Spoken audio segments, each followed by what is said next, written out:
To get a new Chase debit card on the app, start by opening the Chase mobile app on your device. If you do not have the app, download it from the App Store or Google Play. Once the app is open, sign in with your username and password.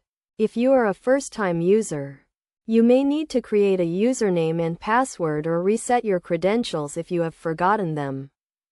After signing in, navigate to the menu and select the account that is associated with the debit card you want to replace. Look for the debit card information and click on it.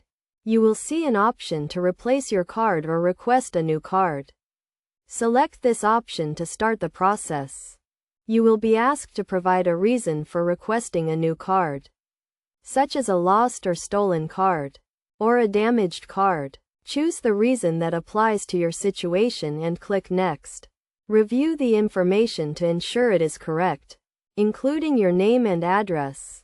Verify that the address on file is correct, as this is where the new card will be sent.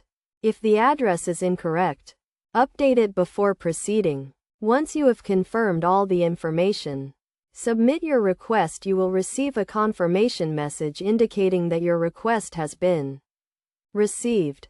Chase will review your request and mail a new debit card to you.